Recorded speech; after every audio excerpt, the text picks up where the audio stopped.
I don't necessarily need to claim that Keffals is engaging in self-defense for her to also be justified by her lights in taking away your revenue stream. If somebody like me is getting labeled as transphobic, that's like 98% of society. Like, I'm pretty far left when it comes to social values. If I'm getting labeled as transphobic and therefore evil and therefore acts of aggression are justified against me, Or, no, but there are a lot of like, people that would argue that if we could deplatform them from as many places as possible, that would lead to good. Okay, I think that that's true though. Sure, but then if they think the same about you, how do you resolve that disagreement? Because some of us are right and some of us are wrong. How do you figure right? out who's right or wrong? If somebody thinks you're gearing up for a civil war, and you've had all these conversations with me laying out all the necessary reasons why we can enact violence against conservatives, I don't think it would be outlandish for them to think, okay, well, I need to strike first. They might think that, right? And I would of course they might think that. So I would appeal to some other overriding, like, moral thing that we should have. Okay, but I don't hold think on. Let's say, wait, I don't think the overriding. You can't appeal to overriding morals, meta morals now, when you were telling me earlier that the way to resolve disputes is through violent confrontation.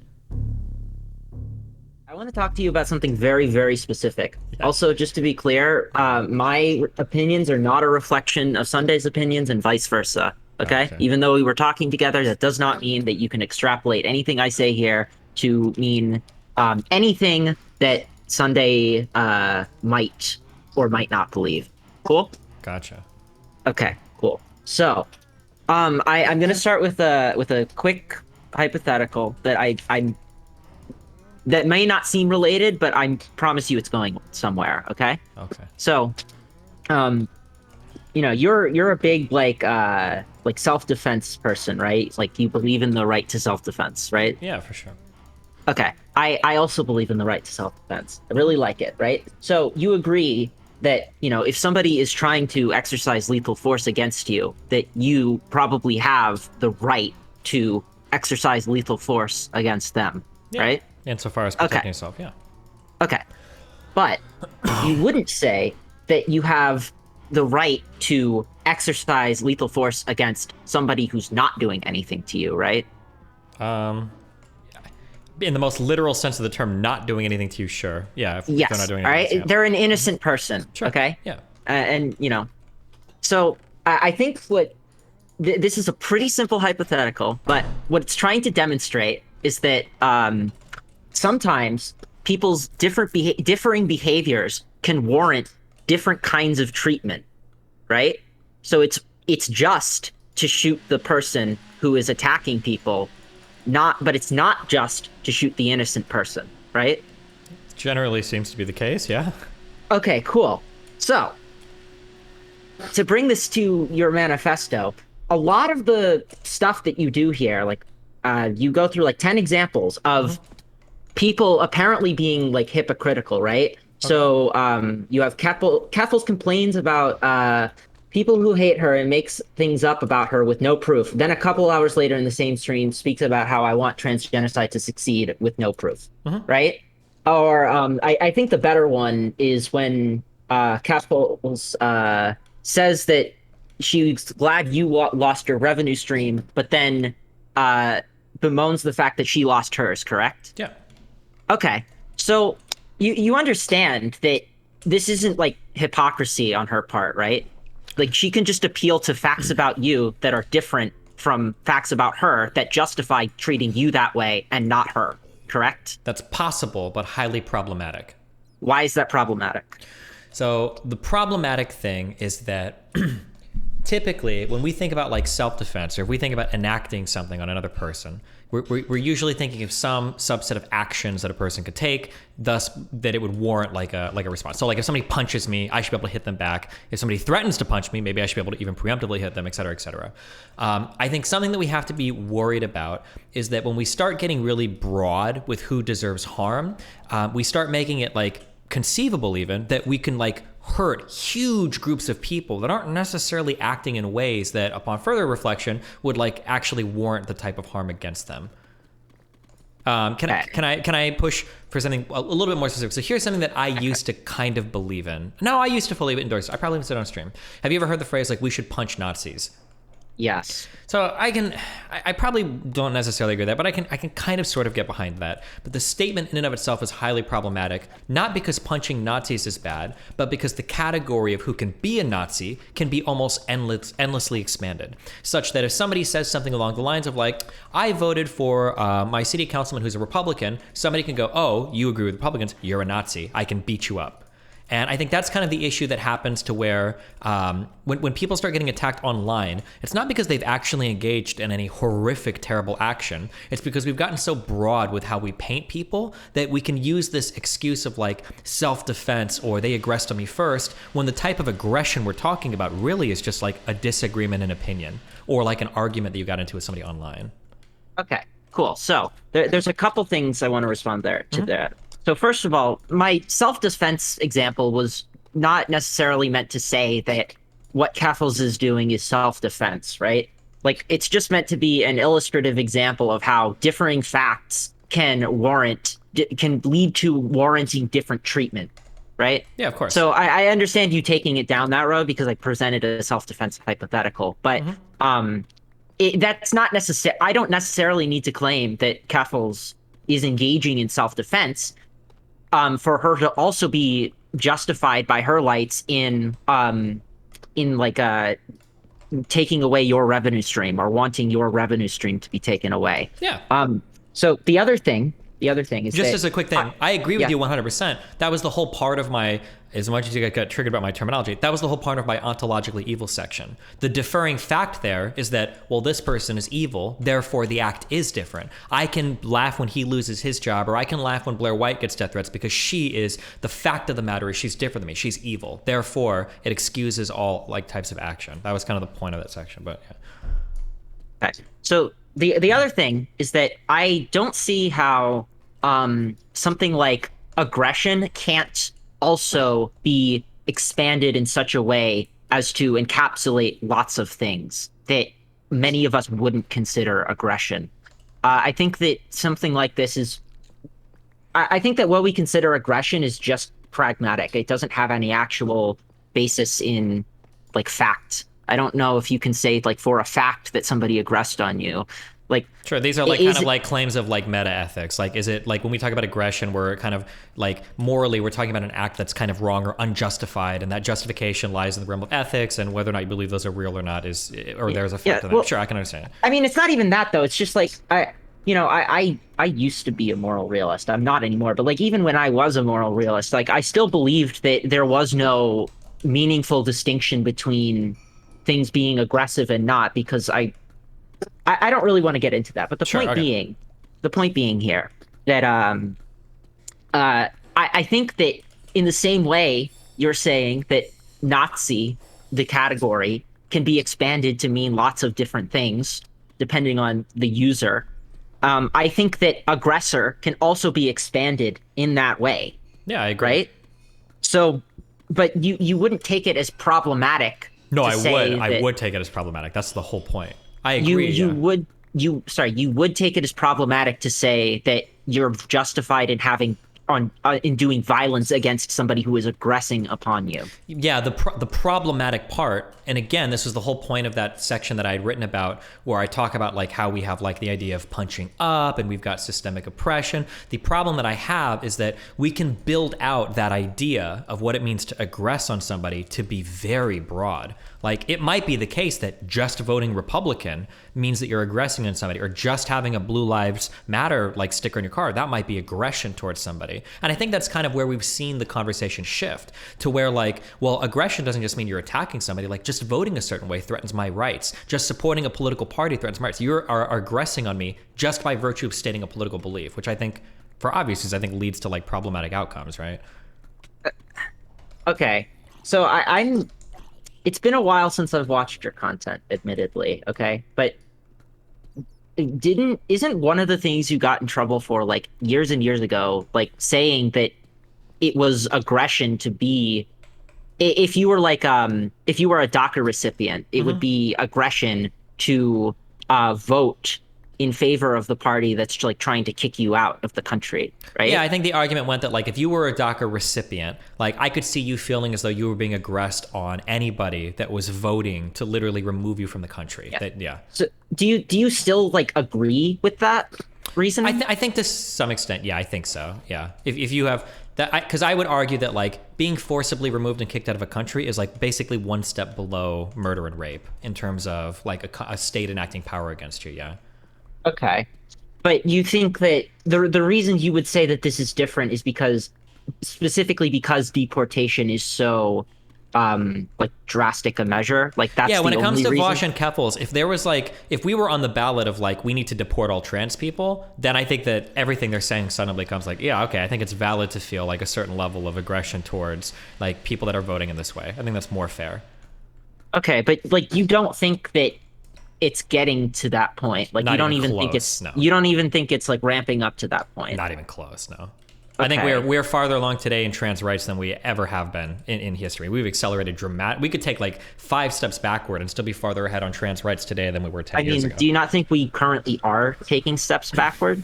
No, I don't think so. Or well, I mean, I think we're taking some steps backwards in some states, yeah, for sure. But we're not going back to where we were like in the 90s. No way. But I think there are people pushing back in a lot of ways in a lot of other states, yeah, for sure.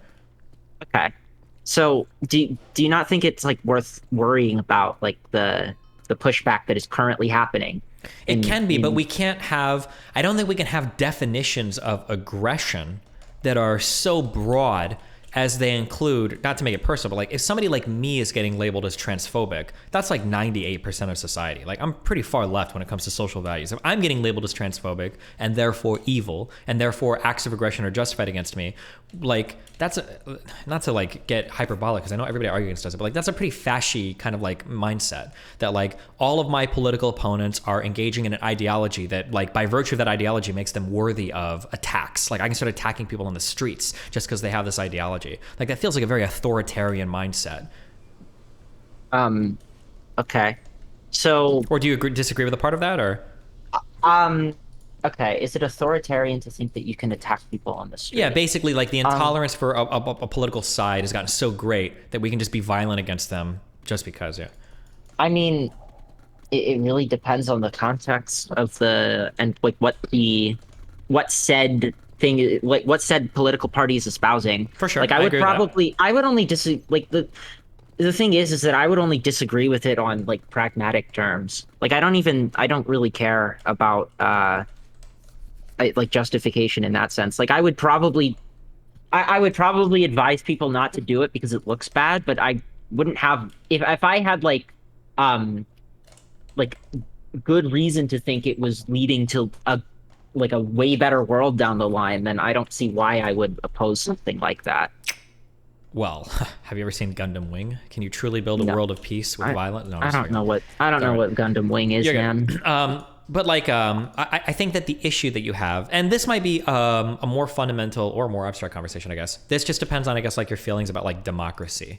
Do you care about democracy as a concept? Because if you don't, then I would agree with what you're saying. I mean, I do care about it as a concept, but like, I also think that anti-democratic parties need to be excised from democracies for them to function, right? Yeah, and from my perspective, the Republican Party, as it exists right now, is fundamentally anti-democratic, and I would like, therefore, to see them ousted from power to the greatest extent possible. I think that we have to be really careful when we say that, like, because to say that, like, well, I'm democratic, but like I disagree with these political parties so much they need to be excised.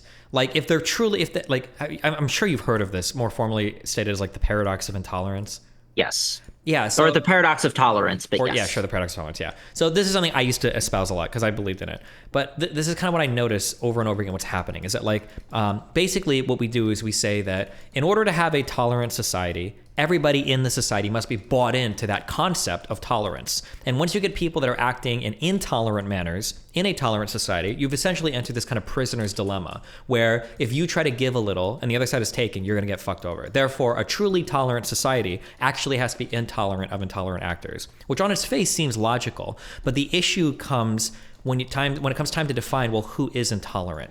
And that's the issue that I have, is that like it feels like intolerant just equals person who disagrees with my opinions, because I'm considered now one of those intolerant figures when I'm like to the left of like 98% of the world on like social issues. And I think that's probably not a good thing. I think it's problematic. You're okay. So on social issues, yes, but on meaningful democratic issues, it doesn't seem like you're like massively to the left. Like, for example, last I checked, you don't want the electoral college gone.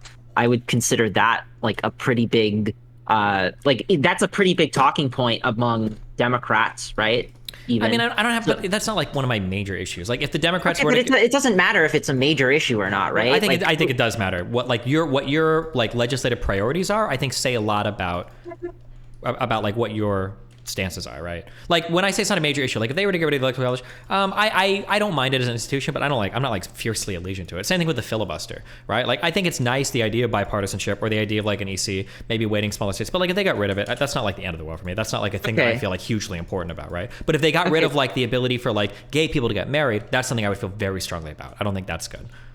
Sure. Okay. So, I don't have the clip on me, but I remember you saying that the Democrats, you felt, if they were able to gain power, they would end democracy just as much as the Republicans would. And what you gave as examples of ending democracy is you gave the example of taking away the Electoral College and abolishing the Senate. And you characterize these as ends of democracy. Yeah, right? So it's not about those things in particular. What I'm focusing on when I'm having these conversations, what I'm saying is that it feels like people are really fixated on the processes rather than getting people to agree with them, such that if somebody could increase their power by ending democracy, it feels like that party would be okay with it and they'd do it. And so the examples I've given are that like right now it feels like the Electoral College doesn't favor Democrats, so they want to get rid of the EC. But I don't think that's because they want to make the country more democratic. I think it's just because it doesn't favor them. Same thing with I agree. Okay, so yeah, so we're talking about like getting rid of the EC, rebalancing the Senate, drafting Puerto Rico and DC estates, packing the Supreme Court. Like all of these things sound like things where it's like, well, we don't care about democracy. We just want to do whatever we can to increase our power. And that was kind of my issue with that. Not that like if you get rid of those are all.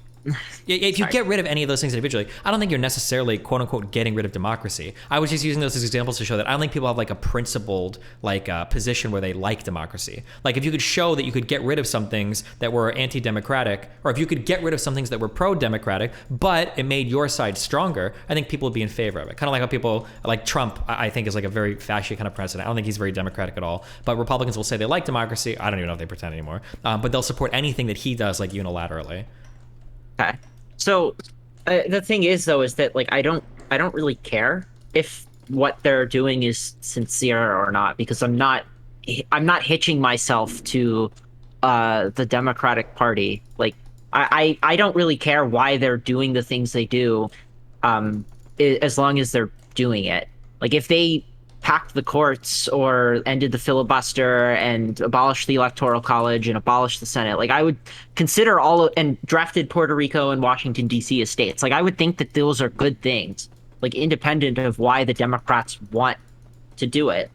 Yeah, I super disagree. I understand the thought process, but I think that why people do things is just as important as the things they do. Here's the thing: is that like I agree that why people do things is important in terms of predicting their future behavior, right? Mm-hmm. But I can have that in mind while still acknowledging that, like, yeah, it's good. Like I think when it comes to government, you don't really have the luxury of allowing people to do the right things for the right reasons. Sure. Like sometimes you just have to have the people do the right things for the wrong reasons, and you have to settle for that. But I'm not government, right? I'm like a pundit / activist. So I can be more principled in what I advocate for than what a politician can do. Like I might always vote for a certain type of bill as an activist, I'll say that. But if I was a politician, I might be wheeling and dealing to try to get some other type of legislation passed. Like that's possible, sure. Okay. I don't remember. I lose my train of thought very easily. What were we? Right. So, because I was talking about democratic institutions, right? So, I think that you say that like people are characterizing you as somebody who is like a net political bad, and then as such, it justifies doing bad things against you. And you're saying that this is bad because you don't think that you deserve to be treated like this. So you object to painting with such a broad brush. You think that the definitions should be much tighter, much more restrictive. On Yes? wait, what on what in particular? In terms of like what when it's like okay to like go hard on like trying to deplatform somebody, or like, relishing in them like failing in their endeavors and that kind of stuff. Or maybe you don't think that we should ever do that at all for any reason. I But mean, there's probably some people that should be deplatformed, right? People like actually calling to violence and everything for sure, right? okay. So, okay, but then again, what's violence, right? Like I think we have calling to have for a narrow violence. definition of violence, right? Yeah, so Yeah. I don't know that like a narrow definition. I think a narrow definition of violence is just like it's basically going to beg the question in your favor, right? Because you're a self-avowed liberal. So The you're problem going is if to we use overly broad definitions of violence, then if you can try to say that Destiny, even if he's not directly transphobic, empowers people that are, or thoughts, lines of thought that are, therefore, like, I can be this abstract, then you can very easily justify lines of violence from conservatives. Like, well, people like Keffals, even if they don't directly call for violence, like, there are some kids that get groomed by teachers who are trans and blah, blah, blah, blah, blah. Like, if you want to get that abstract, I think that we end up building a society where, like, everybody can basically enact violence on everybody because by some level of abstraction, in a way, we're all kind of committing violence against each other. So all here's the time. the thing though, is that like the difference is that some of us are correct and some of us are not. Well, right? no, we're not, because, well, if you say that you're a moral anti-realist, what we're talking about for right or wrong at the end of the day is going to ground out in some meta-ethical place where you don't believe there is again, isn't really extra, right? I'm a moral anti-realist, but like if I Oh, okay. was, it doesn't matter. Like for this conversation, I don't think, because like Well, I think it's the most important thing that matters, right? Because who's right or wrong is ultimately going to rest on some moral claim, right? it's going to rest on some moral claim, but like I don't have to concede that everybody else's moral claims are as good as or any better than mine, right? Or How do you rather, say that they're as good as mine. How do you say you're right and they're wrong without making Because moral claim? like from my perspective, they are. Well, but then they would just say the same about you from your perspective. okay, they and are. they're wrong. But But you're we're assuming not that getting like a conversation anywhere. Then everybody just is. obviously we're not getting the conversation anywhere. But like I think that I would say I would try to appeal to like some intersubjective like notion of right that I would try to push people on. But I don't think that just because I think that it's going to be relative to the person, like what they think is violence and what they think is not, I don't think that that necessarily means that I have to concede that they are justified in anything that they do on the basis of them thinking it's violence, right? It has to be violence, and they have to think it's violence, and they have to be right about it being violence. Yeah, but the problem right? is, if going by your system, it feels like almost anybody can claim anything about who's committing violence. Like, I think societally, I want to be able to say you are wrong or this is what violence is. Like, for law to work, if we say that, I hope we agree that law is downstream from morality. In a way, law is kind of like codified ethics, right? We want to be able to say like, hey, you can't shoot that guy for having a BLM sticker. That's wrong. You can't do that. And we can't just have him say, oh, that's your opinion, man. Fuck you. Well, no, hold on. I need to be able to appeal to some societal ethics here. Like, no, you're fucking in the wrong, dude. Yeah, but I think that the difference is that I would contend that your narrow definition is just going to essentially like corral us into specifically what you want. Because when we talk about kinds of violence that are, for example, like state violence, it's kind of hard for liberals in general to talk about state violence as if it's violence. And a lot of people assume the frame of it not being violent. I have no problem talking about state violence. I know you do, but I think that how do I go through this? Just give me a second. Alright.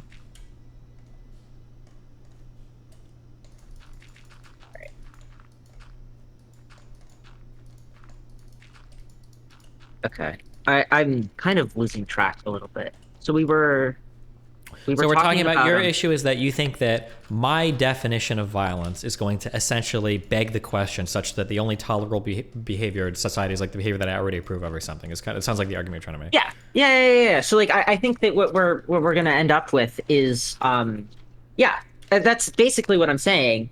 And And my I think- issue is that I think that we have to come to an agreement about what is violence. I don't think we can have differing opinions on what is violence, because if we do, we end up in a world where every group in the United States feels like they're justified to take violent actions against each other. We lose that one principle, that guiding statement of, I might disagree with what you say, but I die for your right to say it. But now we've changed that statement to, I disagree with what you say, and I'm going to make you die for what you're saying. Like, I think that's a worse world to live in. So okay, but then that also assumes like an overriding ethic of I disagree with what you say, but I die for your right to say it, right? Mm-hmm. Like you are assuming that like there's the primary like disagreements, but then there's like this meta moral thing. Yeah, I think that we're we have to talking have about. some type of like meta. I don't mean meta ethics, like meta ethics. We have to have Yes. some type of like meta understanding in society. This is what law is. I would say that Yeah. law is like society's ethics, and it's not going to agree with maybe any individual, but every individual at least has to agree with some broad set of ethical principles that are just inarguable. There's no room for disagreement. Like I would Okay. argue, there's no room for disagreement about like rape and killing people unjustly and stealing. Like there's not a room for disagreement there, right? Yeah. So like essentially you're making like I don't know if you're familiar with Zizek's work at all, but like he makes the point that a certain level of dogmatism is necessary in a good society. But sorry? No, I'm listening to you. Oh, I thought I heard you say something. But like a certain level of dogmatism about certain norms is good for society because people shouldn't have to constantly be Moral philosophers. yeah, to like justify like the example he gives is like you shouldn't have to justify why you don't get to rape people all the time. Yeah. But I think what happens here though is that you're saying like if I disagree with that overriding ethic, that means that like I shouldn't participate in society. But like why isn't that overriding ethic also up for debate? It can be. I don't like the overriding Okay. ethic that we can like dramatically open the gates of what's considered a violent action. And Well, no, I because- don't. Not dramatically open it. Just open it to what me and my political allies define as being violent. Well, but it can't just be you and your political allies, right? Because you have Well, to. it would be. Well, but we have to be able Right. to work with people in the country that aren't our political allies. That's the only way our country functions.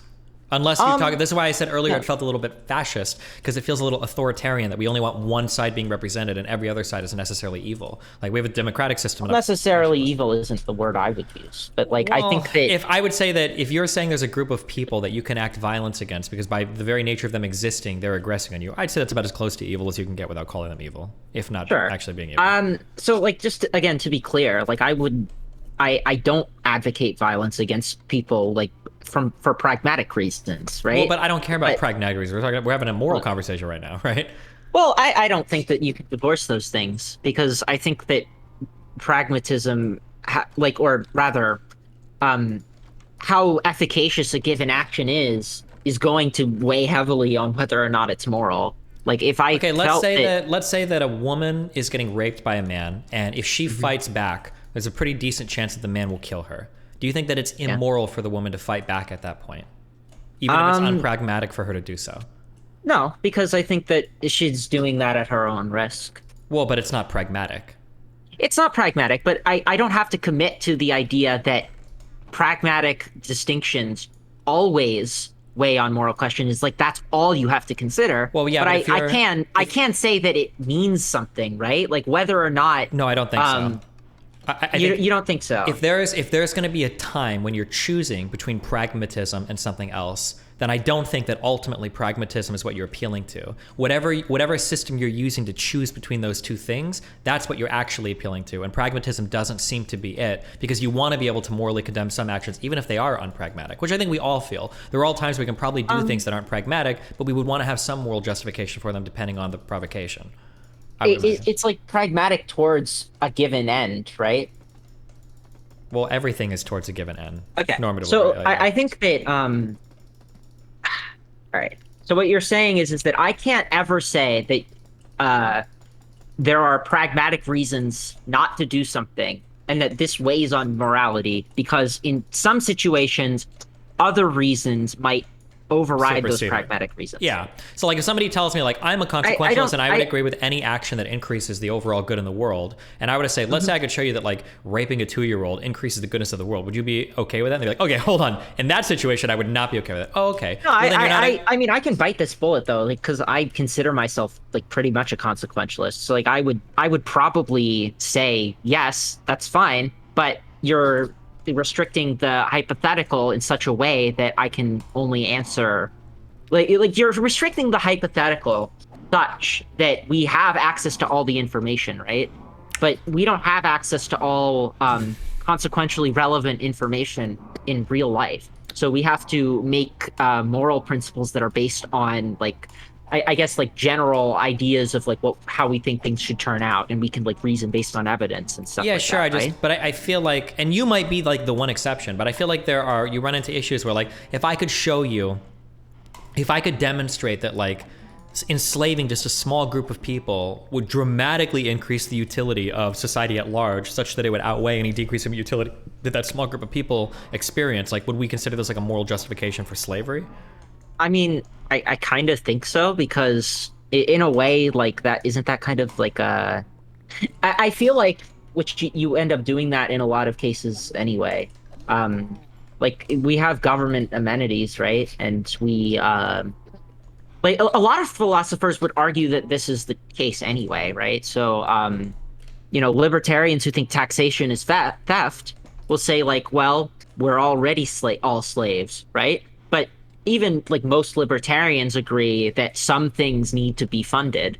Sure, but the principle Correct? there is a little bit different. Like, taxation isn't theft because we'd say taxation is a necessary payment for engaging with society. That if you want to be able to engage with the goods of society, you ought to be able to chip in and pay for the delivery of those goods. No, like, that's not how. But that's not how libertarian philosophers see it. Well, like, of course not. But libertarian philosophers to argue anything different. Like, it's not theft in the sense that the government is coming and stealing money from you, because you are getting something for it. You could argue that it's unjust, but it's not just theft. That's a simplistic analysis of what taxation is. I don't think I would. You would say that, but like, so I don't know if you've read like any Nozick. So Robert Nozick is like maybe one of the most famous libertarian philosophers that's like actually taken seriously, unless you count like Mises and shit, but I don't count them. Sorry, about taxation is theft. You're fine. Yeah, so like he said like outright, like, so here's the argument for why taxation is slavery, right? So if you own the products of somebody's labor, that's the same as owning the labor itself. You are saying you are entitled to that labor. Yeah, I mean, I would disagree with that, but okay, but this is the argument. Like this is kind of like a Marxist analysis of like exchange value, no? No, absolutely not. Like he what he's saying is that if you are entitled to the product of some piece of labor, that's the same as owning the labor itself. That's what he's saying. Yeah, but I guess like the issue this is that person like is not a Marxist. Like you would. Okay, you gotcha. would I get that analysis is interesting because like labor in and of itself doesn't seem to ever produce anything. Like labor can't produce anything in a vacuum. Like it always has to be combined with. Even Marx would say, I think it's like labor plus natural resources or pre-existing capital. Like labor. So any of the products created by labor necessarily aren't just being made by labor. They're being made by labor plus natural resources or labor plus other capital, which is probably going to be owned by somebody else. So the argument for taxation would be the labor is being combined with like social capital, which has to be paid for with taxation, I would imagine, right? Okay, but that's not how a lot of people justify it, right? Like I don't know, a lot of like people justify it, but that would be the justification for taxation. Is the only way you're able to work and sustain yourself is because you exist in some society that requires some financial upkeep, therefore taxation. Okay, but isn't that fundamentally like a pragmatic reading of things? I don't think I would use the word pragmatic here, but I mean, I guess it feels pragmatic to me because, like, so just to continue with the example of Nozick, I think that like, so for example, Nozick believes that all taxation is slavery because in doing labor and then having the fruits of that labor like taken from you, that's the same thing as owning the labor, and if you don't own your own labor, then that's slavery, right? But Nozick also believed that a state, like a strong state at that, was necessary, like with a strong police force for the protection of rights. And a lot of people like in his footsteps like now call themselves like minarchists or whatever the fuck they use, right? So like fundamentally, what is that? That's him compromising on a value that he believes in, like taxation. That's slavery. But he's like, okay, a little bit of slavery, that's okay, as long as like the greater whole of the values that I want are being preserved, right? Like a little bit of like tailoring my ethics to like how the real world operates is necessary for any preservation of the principle that we have or want to promote throughout society, right? I guess I feel like at that point, like slavery gets a little bit weird as a term because slavery kind of sounds like murder, right? Like we agree there's no justification for murder because murder tautologically usually means killing, right? And slavery kind of sounds similar to that. Like slavery sounds kind of similar. Okay. Yeah. But I mean, like if we use a different word for it, like I guess I can kind of get on board with that kind of.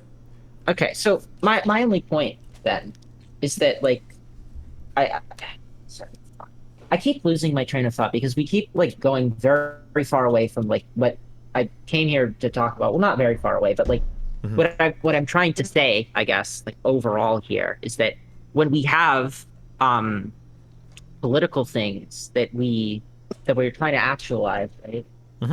I think that it's like natural, and you're like what you're doing in this manifesto is you're objecting to the idea that like you are implicitly relying on some like meta norm, like not meta norm, but norm about how we engage in discourse, right? Yes. And you are saying that these people, whoever they are violating that norm of discourse that you think we should all like engage in.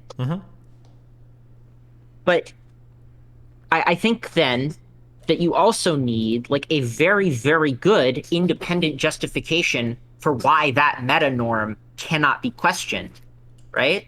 I mean, I didn't think I had to do that, but I guess I well, could. Why not?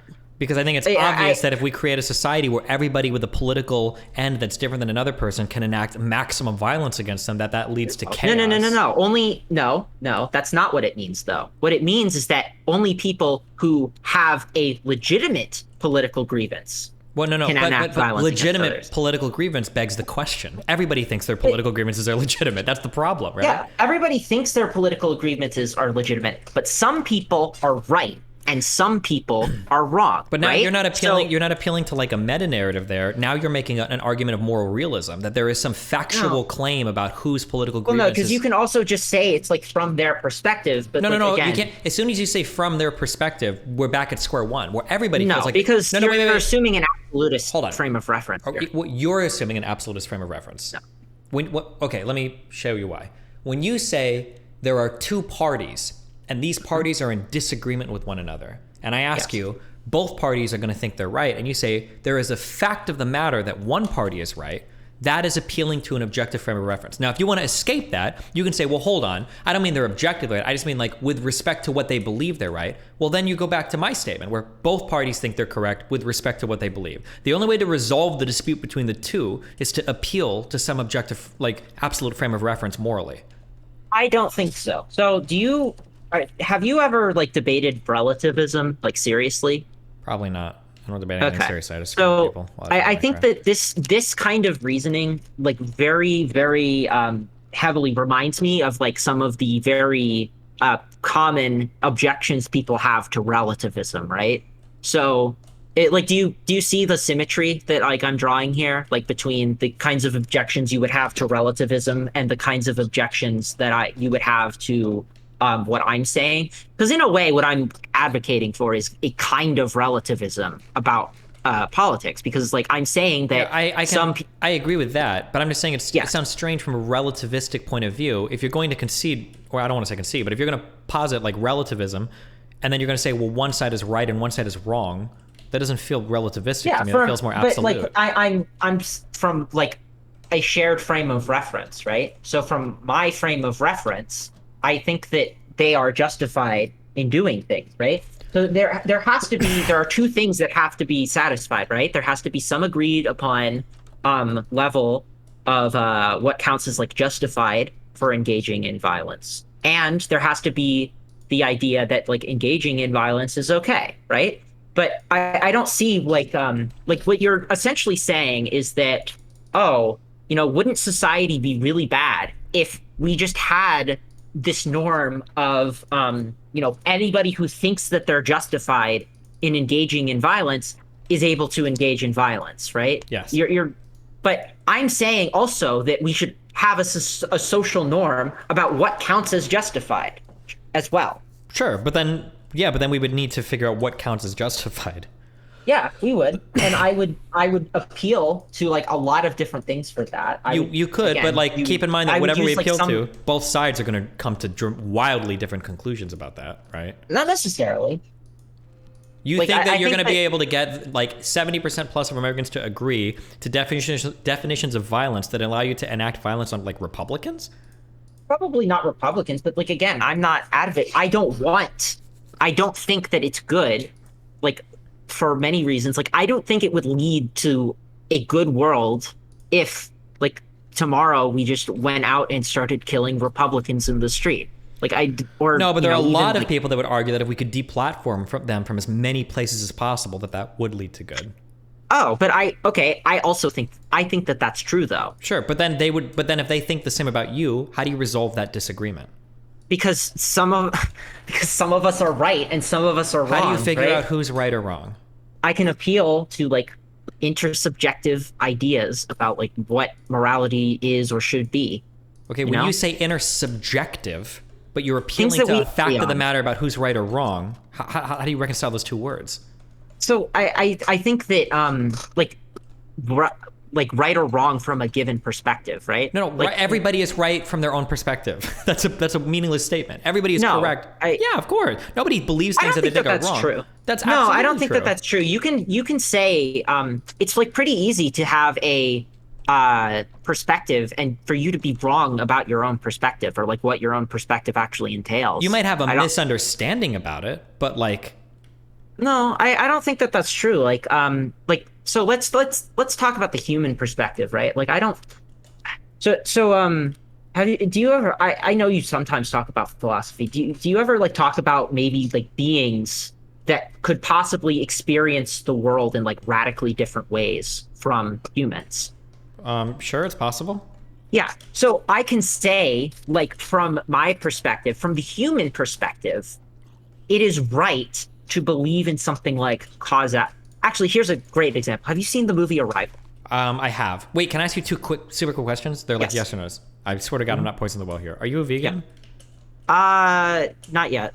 I might or might not become vegan at some point. Like okay. I hear really compelling arguments for it, and I.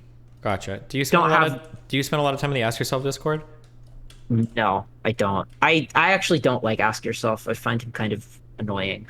Okay, gotcha. Because I've heard this argument before, and I think it's really unconvincing that, like, with respect to, this is correct with respect to, because I think that, like, normatively, that statement is always going to be the case. Like, it's good to murder all the Jews. Well, how can you say that? Whoa. I just mean with respect to what Nazis believe.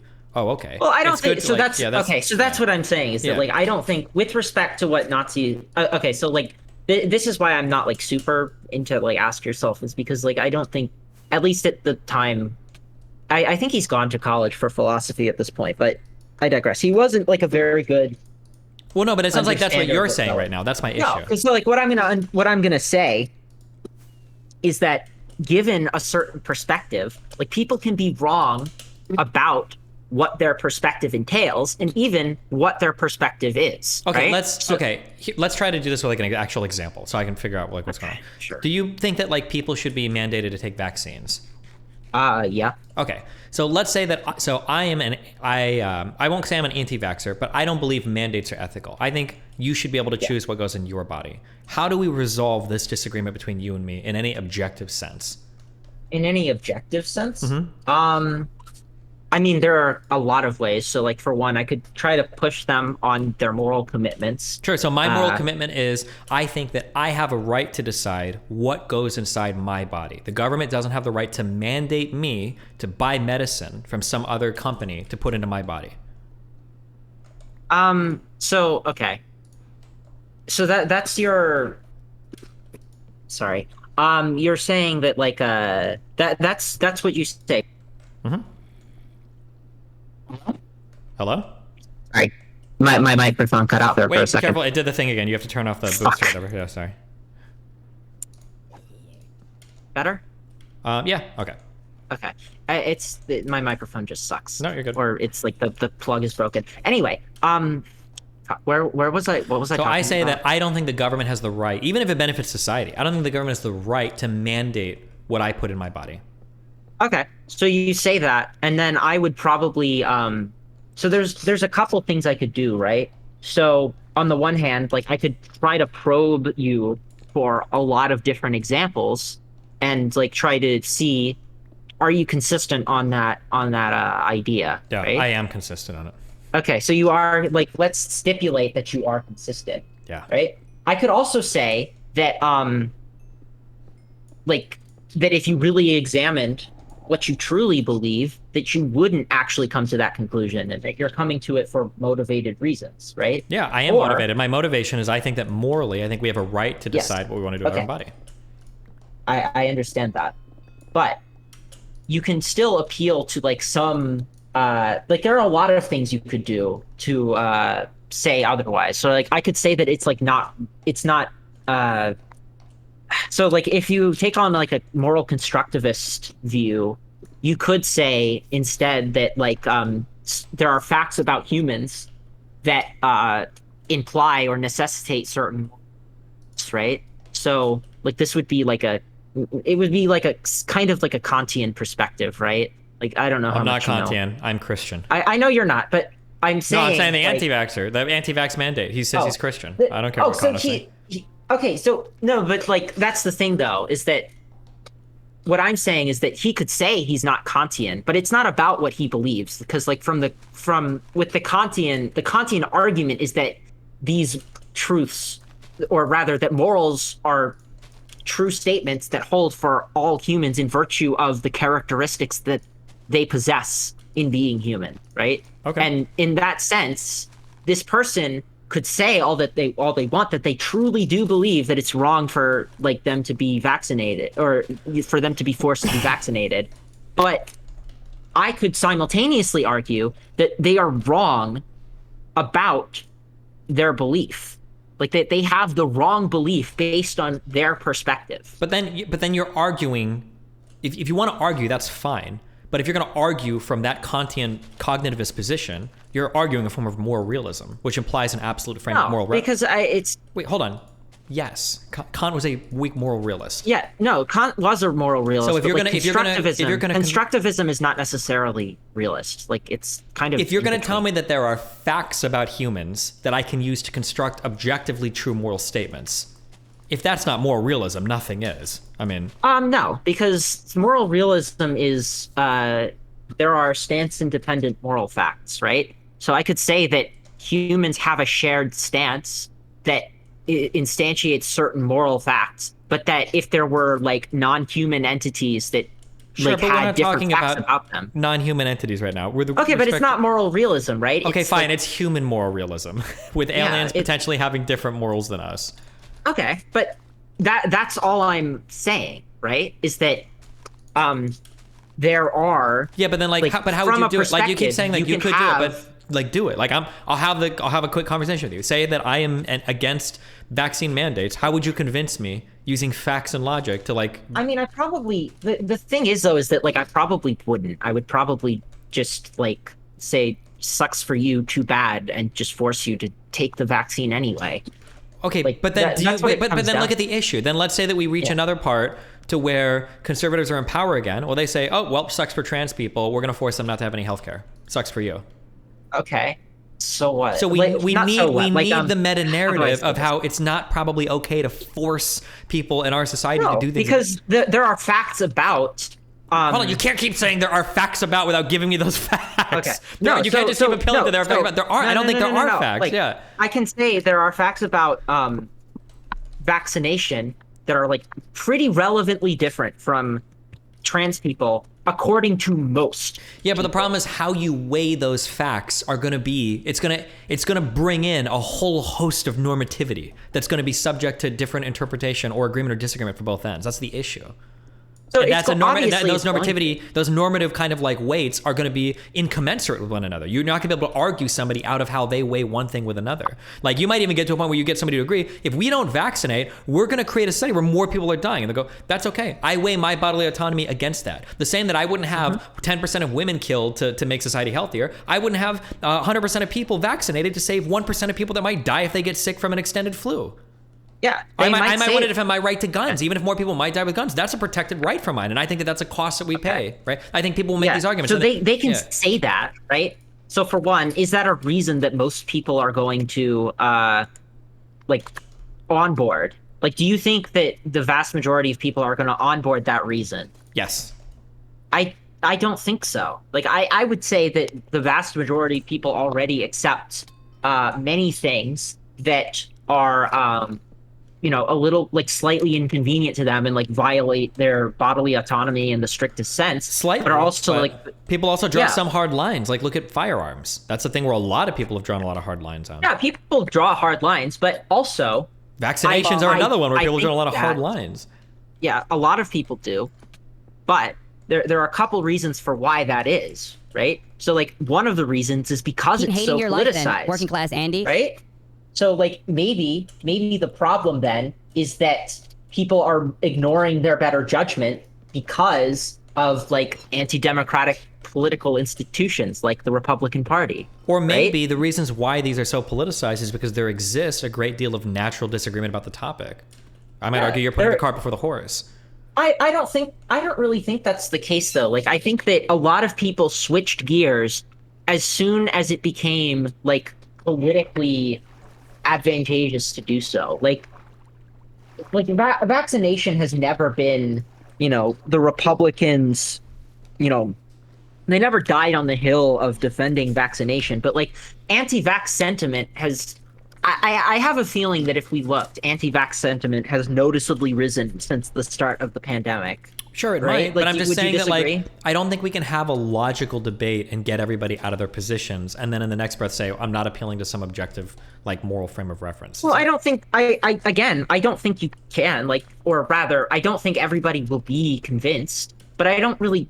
Well, hold on. I'm not making an argument of, like, numbers of who can be convinced. I'm saying that it is, like, deductively, logically, with a capital L, it is impossible to say that somebody is right or wrong with respect to some normative preference.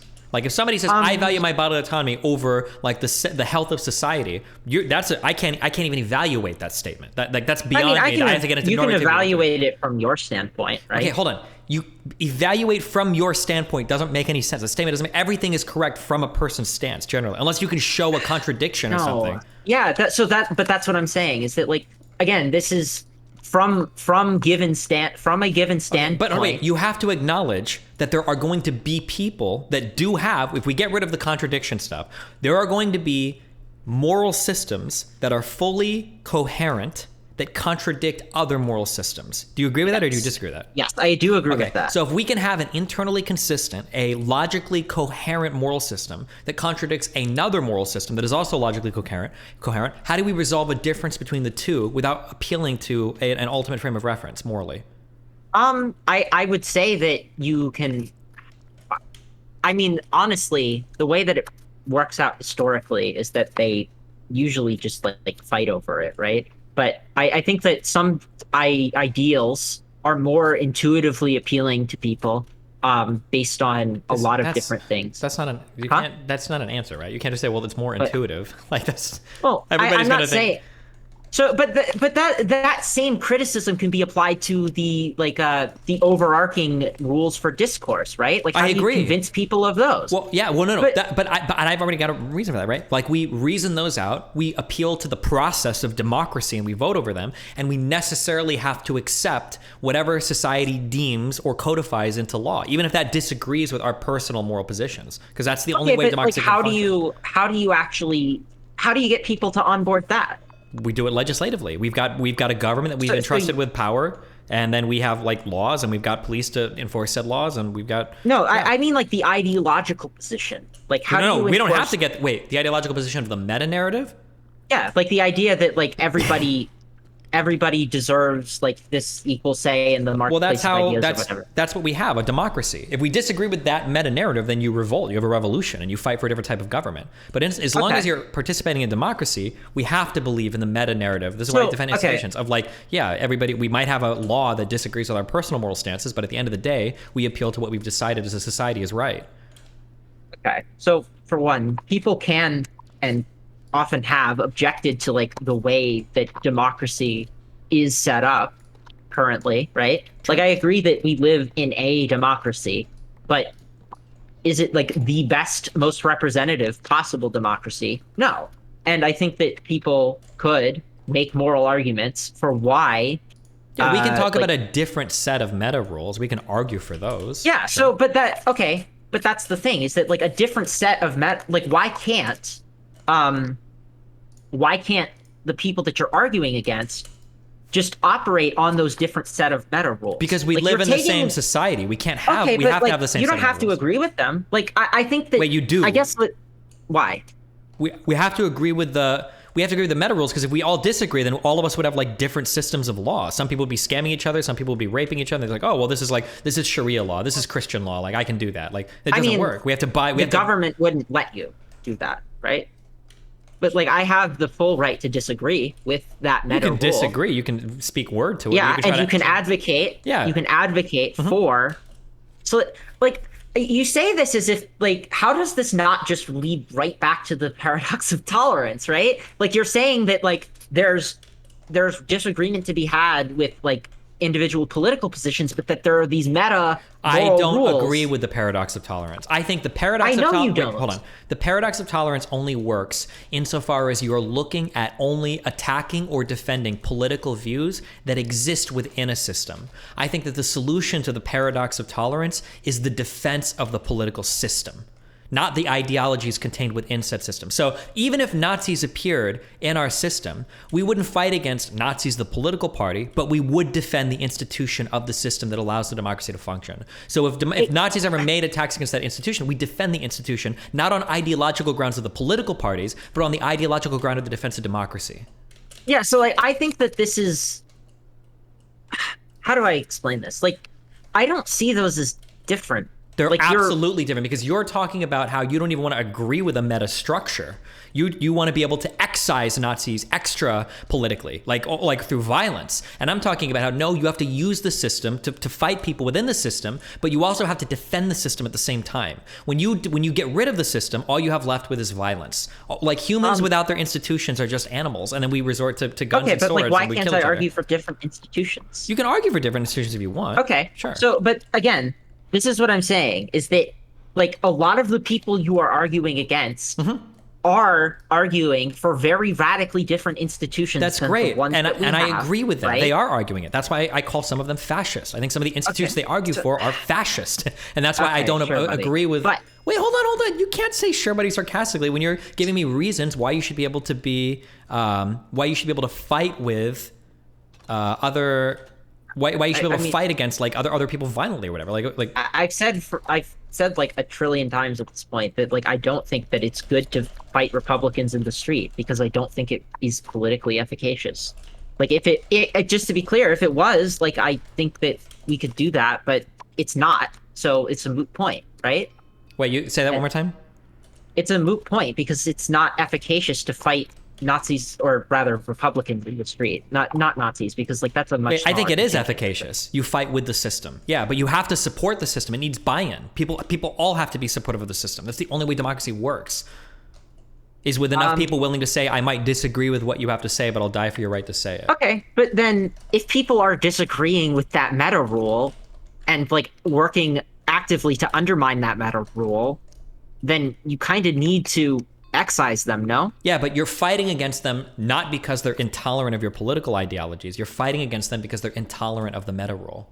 They're intolerant of democracy. Yes. Yes? Yes. Okay. But right now, and progressives seem intolerant of democracy. Okay, So, this is what I mean, though. Is so they're playing the same role as Nazis here when it comes to the destruction and degradation of the system. That's an issue.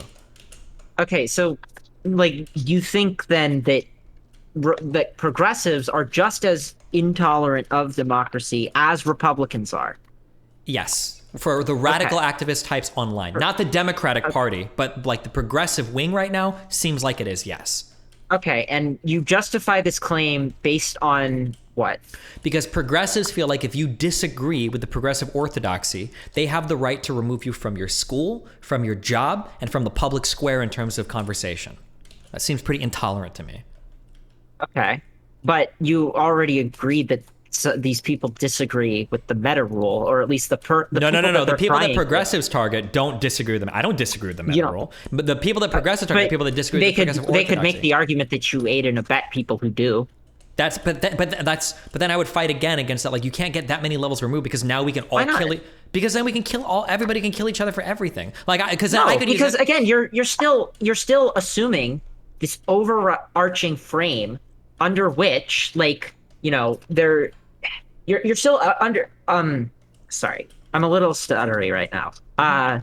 You're still assuming, right, that there is some norm that we all should adhere to, like normatively, like you think it's good that we adhere to it, but they are trying to change what that norm exactly means. Yeah, but right? What I'm saying is if they change that norm to extend that level of intolerance or violence against people that they have political disagreements with, and the other side follows suit, as I would expect them to, that leads to the destruction of society.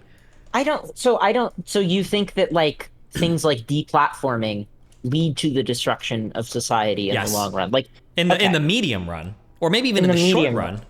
In the short run, okay. Yes. So, I mean, because we further schism society. We're no longer having conversations with people that disagree with us. Okay, but I don't think that from their perspective, like this isn't a group that we should be having conversations with. Right? That's the problem. I don't see why that's a problem. I mean, you're getting back to the whole part. I feel like this is the whole point of that ontologically evil part. When you write off sections of society that we shouldn't even be talking to, that seems like a huge issue. You're making the what you're doing though is like you're making the assumption that the meta norms we have right now, those are good meta norms, right? And you're asking the people in your manifesto to like recognize that. Yes. Correct? But I don't think that you give good independent justifications for why these are the meta norms we should have. Correct. I don't give any of those in my document. I agree with that. But I thought it was just kind of... Okay, but I don't think that that's... I think that, you know, I don't see why that's... I don't see why that is a very compelling argument. That might be the case, but I didn't think I had to argue against fascism when it came to talking about progressives. It's not fascism, though. Like, what you're arguing for is fascism. When you're I don't think that's true. By definition, deplatforming. By definition. Okay, what do you think is like a good definition of fascism? Okay, so I would say that fascism generally involves two parts. One, it involves some sort of like ultra authoritarianism. So like this like idea that you have maximal control over political opponents, especially. Right? I can destroy your job. I can destroy your schooling. I can destroy where you live. I can destroy you from social media. So there's that. I already like disagree with that. Like I don't think that that's I don't think that like deplatforming is in any way like fascistic. I think that if you remove, let's say this broadly speaking, if we get rid of the freedom of speech of political opponents, does that sound a little bit fascistic?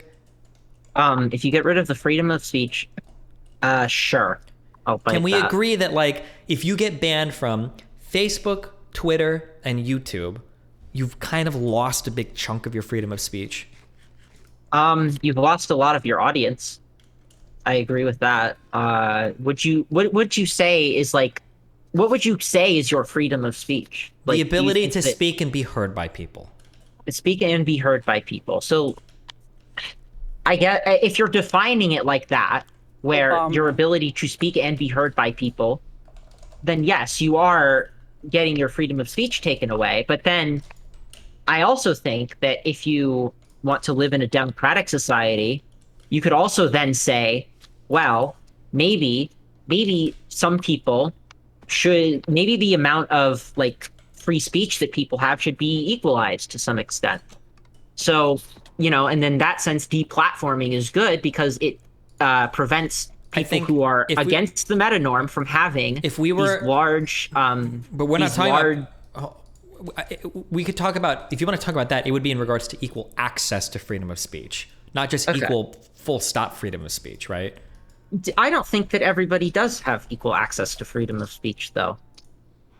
Like, do you think that everybody has equal access to freedom of speech? If anybody could theoretically make a Twitter account or make a social media account and start posting, then at the very least, people can have access to the platforms. We can argue about access people might have to technologies like computers or cell phones. And do you think that is relevant then? It could be, sure, but this is why in the United States we argue like access to the internet should probably be considered like a fundamental right. I don't think that's a bad argument. I think there's probably some element of truth to that. I think so too, but like I don't think that that's necessarily why. Anyway, continue. Well, I'm just saying that like if we agree that people, if we're trying to say that we can take away people's freedom of speech or right to have an audience because we disagree with them politically, that comes off as a little bit like authoritarian to me. That's what that feels like. Okay. And if you frame it as we disagree with them politically, then sure, it can sound like that. But I think when you do that, you are making the equivalent of, I shot this person because I don't like them. Well, that's why when we talk about rules for self-defense, we have pretty strict classifications and justifications for what aggressive action warrants, like aggressive response, right? We wouldn't just let somebody slide with like, well, I was fighting in self-defense because I didn't like this guy. It'd be, well, hold on. We need specific violent provocation. But when it comes to the political stuff, it's like, well, this guy's saying things that in a very roundabout way in the long term might damage democracy. And I don't think that's good. I don't think you can say that. I think that, why can't you say that? Because then everybody has justification to like authoritarianly destroy every other person in society. Does everybody actually have that justification? Okay, hold on. Because I have a question. Yeah. If we actually looked at those positions and we reasoned about them, okay, wait. Could we actually think? Yes. So this is what I want to stop doing. Okay. Instead of you saying, could anybody do that? Anybody, blah blah blah. Instead of you saying that, ask me a question about any group of people, and I will give you the exact arguments they could use. So I'm saying that anybody could use the arguments that people ought to be deplatformed. Instead of just saying, well, could anybody? Ask me, who do you want me to give an example of? And I will tell you exactly what their argument will be. So give me one example and I'll tell you. Okay, sure. President Barack Obama. Or former President Barack Obama.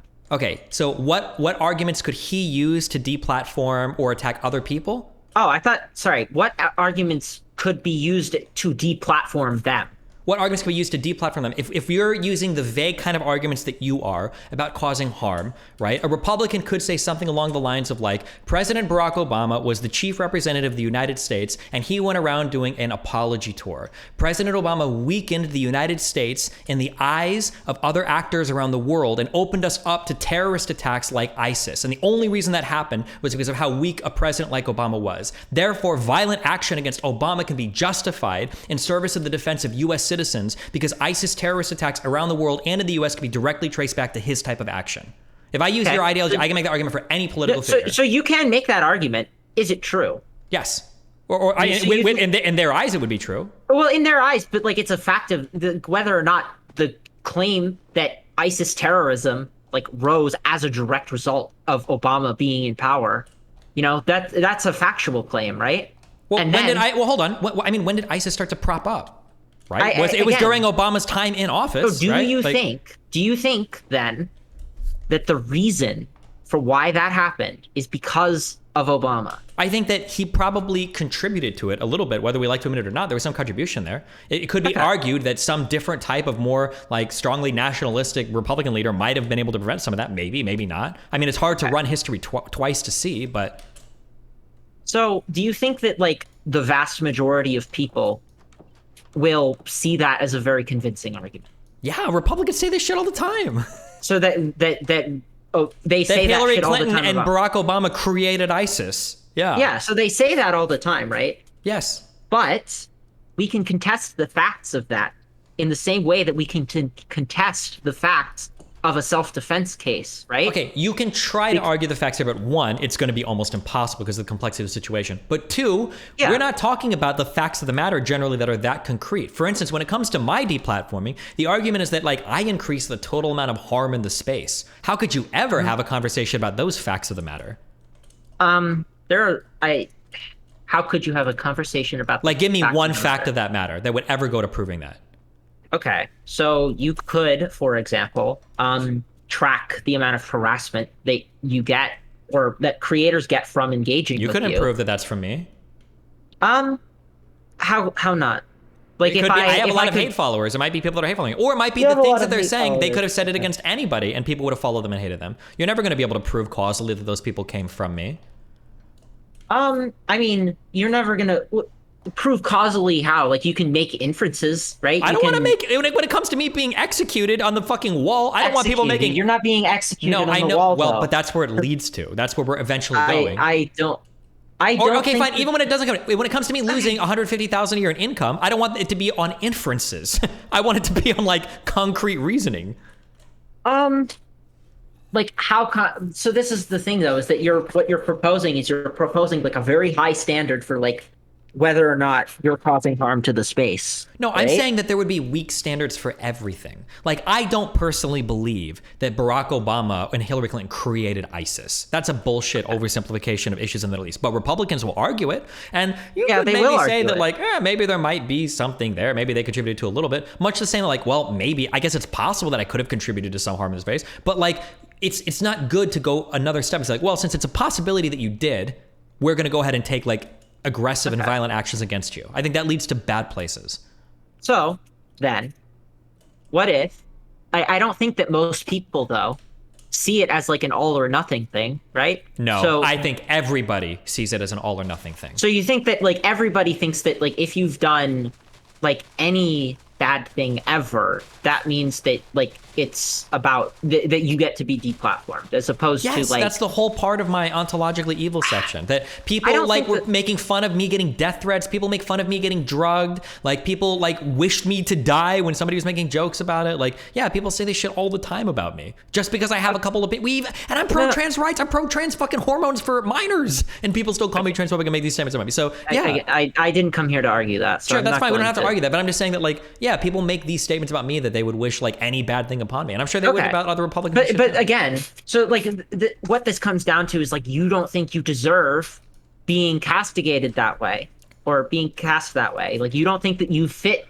a good standard, and you think that because you don't fit the standard and you've been like persecuted as a result of that, like that means the standard is too loose. No, I think the standard is too loose, not because it encompasses me, but because it could encompass people like me. That when the standard has gotten so wide that people like me could be encompassed by it, that it's a standard that could encompass almost anybody. So now we've created a society where everybody has justification to go as hard as they want on everybody else, and that's a bad society. I don't think that that's true though. Okay, then let's give me another example of who you would want me to. I can build an argument against literally any person. Okay. Why should I be deplatformed? Why should you be deplatformed? So I can point to the fact that I have actual emails that I've gotten from real trans people, at least 100 of them, that say that my discourse has measurably improved their lives. So I can show you that Destiny's existence on this platform has measurably, materially improved the lives of trans people. There are a conglomeration of actors, you included, that have coordinated to attack my reputation in such a way that it leaves me vulnerable to potential deplatforming in the future. You attacking somebody like me and potentially getting me deplatformed leads to material harm in the lives of trans people. Therefore, people like you should be killed or at least deplatformed so that you don't even have the chance to remove actors like me because you're materially causing harm to trans people. Okay, cool. So then what would we do? We would look at on the net, what does this person do, right? But you So, wouldn't and even we be able can- to evaluate these things. How would you You be able don't to think measure you it? don't think that there's like any way of evaluating the way that people affect the space at No, all? there's no. We don't like study. I don't even know how So- I affect so the space. in- How are we going to study this? You can't do So like in doing so, then we should suspend judgment about who gets to be deplatformed. Yeah, we should have way harder lines on it. It should be like, if you're doing a direct call to violence or something, you're out of here, sure. But when it comes to just contributing to the discourse, our meta agreements about how we run society should probably err far on the side of caution. Otherwise, we're in a world where everybody's just trying to meta fuck each other out of platforms because everybody thinks people are causing harm. That's how the whole Libs of TikTok account works today, and Republicans attacking trans people. Like, Republicans aren't attacking trans people because trans people are out there raping and murdering kids. They're attacking trans people because they say trans ideology online has gotten extreme. Some teachers are trans. Some teachers are posting radical trans stuff on TikTok. Therefore, teachers are radicalizing and grooming our children, and we need to protect our kids by getting trans people out of those spaces. That's the argument that they're using, and it's more or less the same as the progressive argument for removing people like me from the discourse. Who do you consider like you? Anybody that's Like, not willing, it's like David Shore. Well, I'm not as cool as these people, but like David Shore was a political scientist that got fired from his job Okay, for making.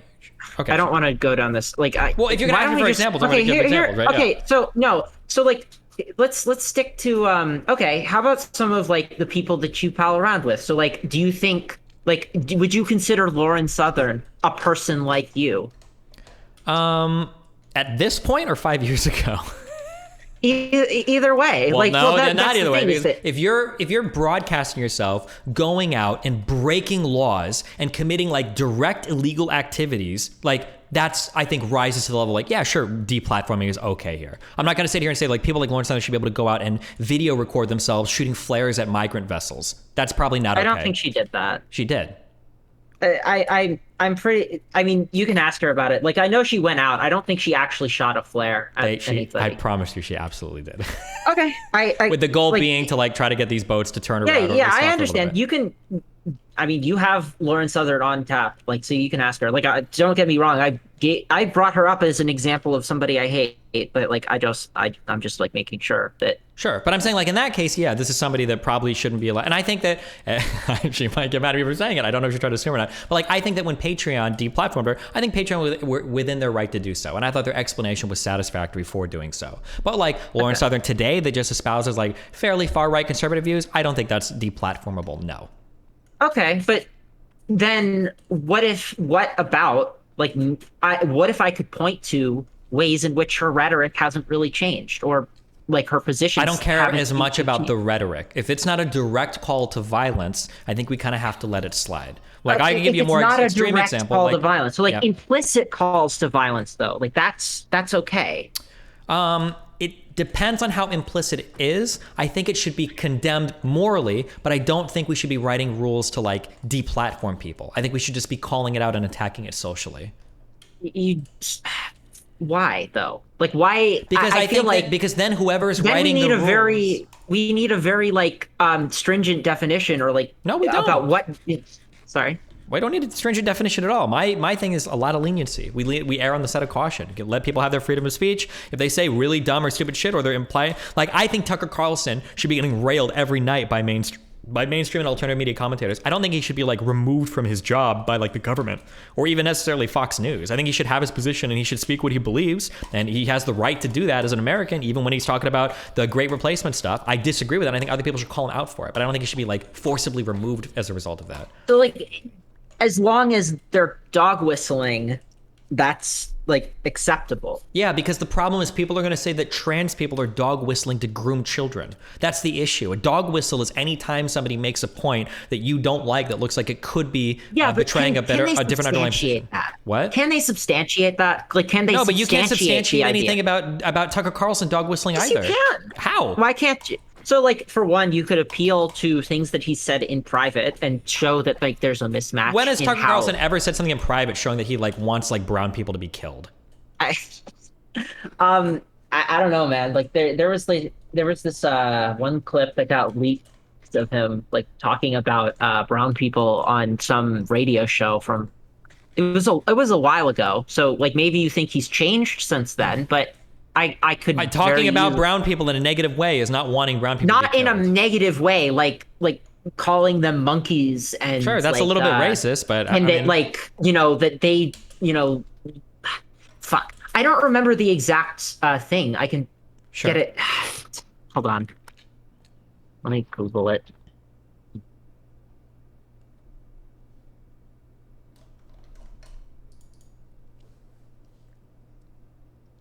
Okay. All right. So, all right. So this is from the so audio released Mon. Okay, I'm gonna send you. Do you trust the rap or do you want me to get a different You can just tell me what it source? is. I mean, I'm not gonna. There might be a thing I haven't heard about, but I mean, No, sure. So like, I don't know.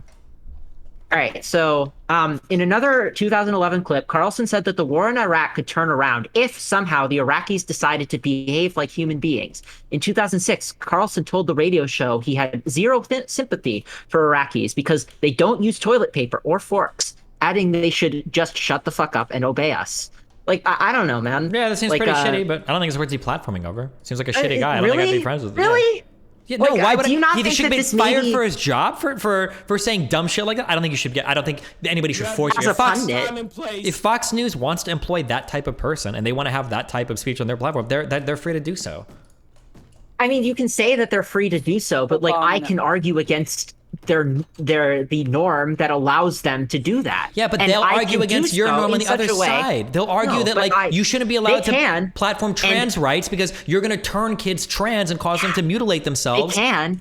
Yeah. And they are wrong. They're Like no- all they would have to do it's is not even point- just like from the moral perspective. Like I can point to like the fact of the matter that they are wrong about the things they say. And you could say right? that, and they would start wheeling out detransitioner after detransitioner that they could find, and you Yeah, would so- but lose this that isn't- argument. They would okay, go, look but at these then- people that have actually had like issues like this. You're saying these people Yeah, don't they exist? can wheel them out. But again, we're talking about like a moral justification here, are we not? No, what do you mean? You're talking about appealing to the facts of the matter if they're right or wrong or not. And that's a Yes. fact of the So- matter. So, yeah, no, because again, we recognize that like anecdotal evidence is not very good reason to believe anything, right? You can say anecdotal evidence isn't good enough, but in the next breath, people will say that the 10 unarmed black people that get shot by the cops every year is somehow justification for all of the BLM riots. And tell me what's less anecdotal about 10 black people killed a year that are unarmed, right? Because So- I can point to statistics. Hold that, on, that's not that sure, and they'll point to substantiate it. detransitioners. There is a statistic that there are people that no. detransition. Yes, there There are. is okay. Do you think that like the degree to which detransitioners exist is like the same, like on a par with the extent to which police violence against black people exists? It's when you start arguing about degrees of like what the magnitude needs to be, you're already introducing a huge amount of normativity. Because a Republican might say one detransitioner is too many. And then you've lost the argument. You can't argue against that because your moral views are incommensurate with one another. What they choose to Okay. value, which is never having a person transition that doesn't want to because of a social contagion or something, that's so great. Much the same way that you like, there's a lot of Republicans you can say like, hey, if we allow guns to exist, there are going to be school shootings. And they'll go, okay, sure. That's part of the right of us having a gun, is that sometimes there are bad things that happen. Or you can talk to most Americans and say, hey, if we let the FBI, the NSA, if we let them tap all of our communications, we could probably stop more terrorism. And a lot of Americans will go like, yeah, that's probably true, but that's okay. That's part of my freedom of speech. The cost of the freedom of speech is sometimes we have a terrorist attack. That's what happens. Okay. So then, what you're saying is that because Republicans can trot out detransitioners who say like whatever, that this means that they can be right on a relevant enough number of facts for them to be like for morality to come in, and thus our views are then incommensurate, and then all bets are off because there's no Unless we agree overarching to a mark. meta, And unless we agree, okay. We have to have a meta rule, a democratic system we apply to. Otherwise, it just comes down to who's got more so guns and can kill. why can't I have a meta rule that says, we should do this except in matters that concern specific political actors that espouse specific political ideologies? Anytime you construct a moral system for every rule you have that has more and more asterisks, like it's probably not a good moral rule, right? If you say, well, because if you say like you shouldn't be able to do this except here and except here and except here and except here, the more exceptions you have, the less ironclad the moral rule seems. Now it seems like you're appealing to something different, right?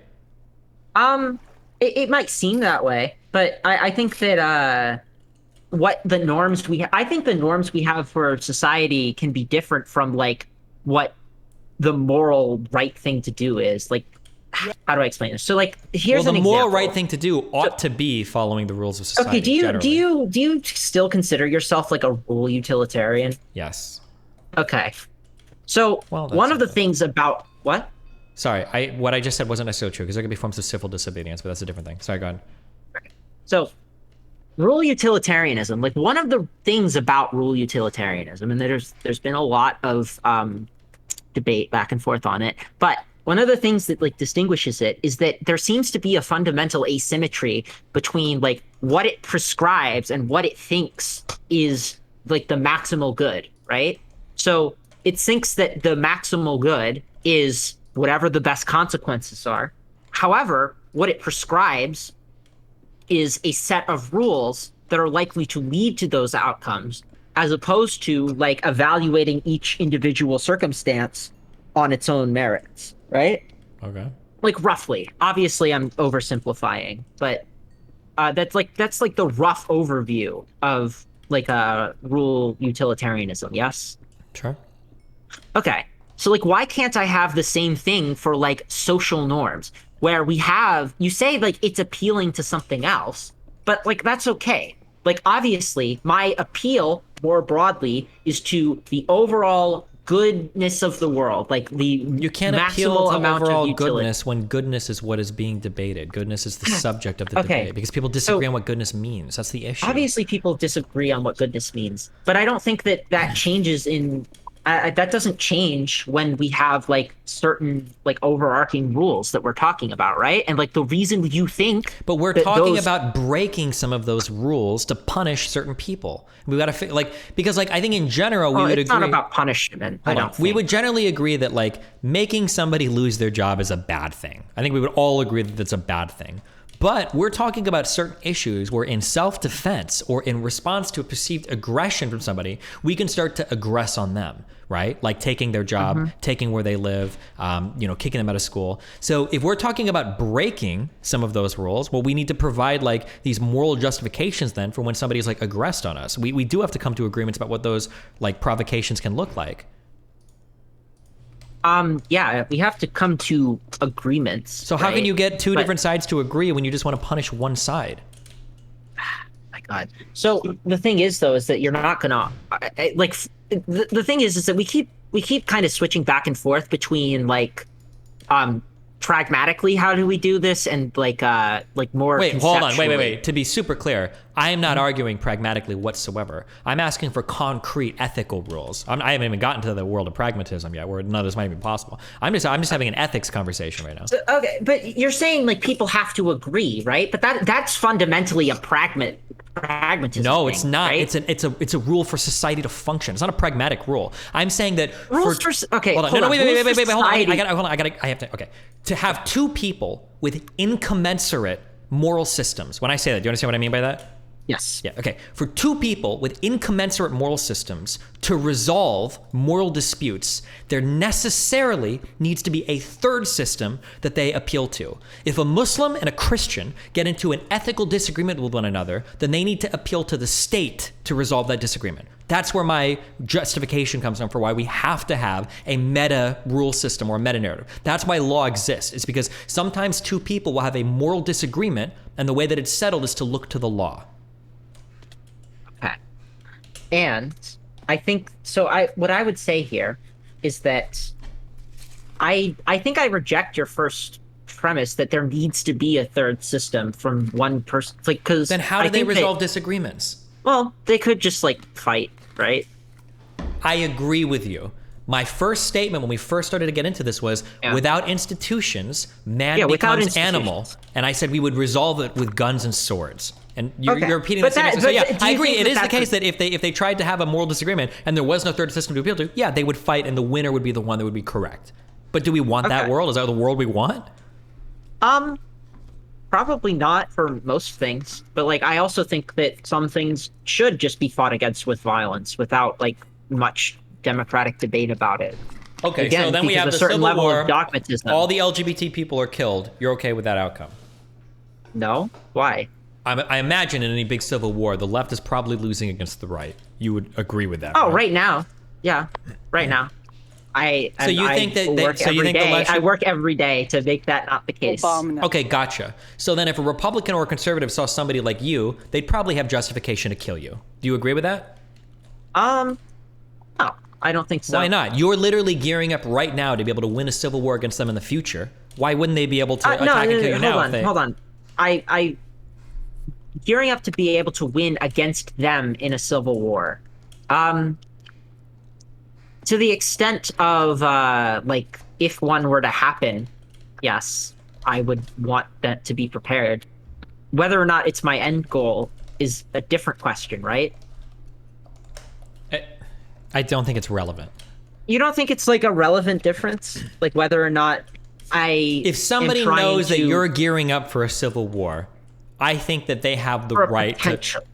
No. If somebody thinks you're gearing up for a civil war, and you've had all these conversations with me laying out all the necessary reasons why we can enact violence against conservatives, I don't think it would be outlandish for them to think, okay, well, fuck, I need to strike first. I mean, they might think that, right? And of course they might think that. Yeah. So I would appeal to some other overriding like moral thing that we should have. Okay, but I don't hold think on. Let's say wait. You can't appeal to overriding morals, meta morals now, when you were telling me earlier that the way to resolve disputes is through violent confrontation. You can't appeal to the meta narrative when it suits you and then toss it aside as soon as you're ready to fight. No. I would appeal to that, right?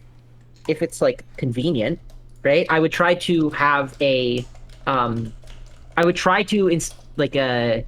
promote a meta like moral thing that is conducive to like my political ends, right? But I wouldn't rule out the possibility of going outside of that if it was necessary to enact like the political structure. And I don't think that do you disagree with that? Like, do you think that like if the very institution of democracy, like the kind of democracy you care about, was under threat, like would you oppose like no. I would be okay with fighting for the meta institution of democracy. But you want to fight over political views within that meta narrative. That's the difference. I would fight to defend democracy, but you would fight against political parties acting within the structure of democracy. Okay, but you wait, hold on. fight. Wait. We have to start getting like iron positions, like concessions and stuff on the table. Can you agree with that statement? Tell me you agree with that. You're willing to fight and kill people within the institution. I'm willing to fight and kill people to defend the institution. You recognize the distinction between those 2 points, right? I recognize that there is a distinction between. And you recognize that you occupy that position. You're willing to kill people that are functioning within the institution. That I am like endorsing it because like I'm not. As I've said, like my. Okay, if let's say that tomorrow Republicans were to vote for getting rid of like all trans people, like shipping them to Africa or whatever. Yes, then yes. Like if it came to the point where I felt like that was the only necessary thing to do. Okay, let's say that it came to where tomorrow Republicans voted against like allowing trans people to access. Do it yourself. I'm gonna go in the next 2 minutes, by the way. But Okay, well, go ahead. Give me your finishing final points then, or whatever. Oh.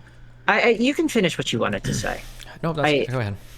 Are you sure? Yeah. Okay. So I guess all I want to say is that I think that in the manifesto, you should have given an independent justification for why you think the meta rules that you're advocating for are important and why you think the meta rules that other people are advocating for are like necessarily destructive towards the ends that they are saying they avow. Sure. You know? I could do that. I think that with that, outside of like the most extreme left and most extreme right people, I think that it almost is like going without saying that we need to like be able to operate with different beliefs and views in our society without killing each other over them. So I think that goes without saying.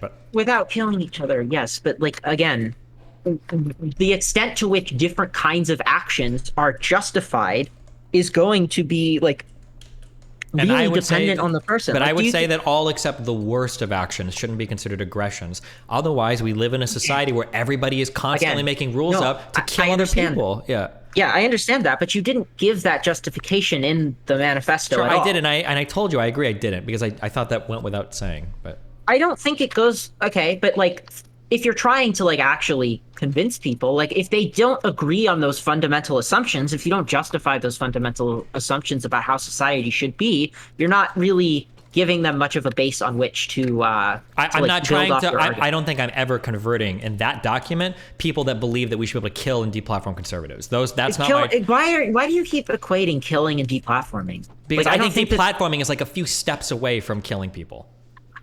When you Man, start to target that's like so extreme though. Like because if you think that that's the case, then how is there not like super huge like rollbacks in trans rights right now? Like I mean, we are where- seeing some pushbacks. What do you mean? Yeah, so but huge pushbacks. Like if deplatforming is like one step away from killing, I as didn't you say it's one step away, but I'm saying it's one of the worst things, right? It's one of the worst- If I were to okay. list all the bad, I would rather be swatted than deplatformed multiple times. I would rather probably be beat up than deplatformed.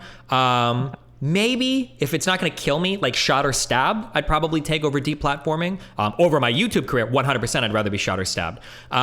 Raped, probably over losing like all of my income and job. Murdered, probably not. I'd rather be deplatformed than murdered. But yeah, like losing your job, and I understand for a lot of people, maybe you have a ton of money saved up elsewhere, maybe you've got parents or whatever. It's different. But when it comes to like how you provide for yourself and your family, losing access to that is like right up there with some of the most aggressive shit you can do against somebody. It's way fucking worse than these than these dipshits like Keffals saying things like, I'm getting doxxed. Like getting doxxed is nowhere near as bad as getting deplatformed, as losing your job over like political disagreements with people. It's not even close. They're not even on the same tier of wrongness. I've been doxxed like 20 times. I don't give a fuck. I've been like deplatformed like 2 times, and both times were arguably some of the worst things in my life.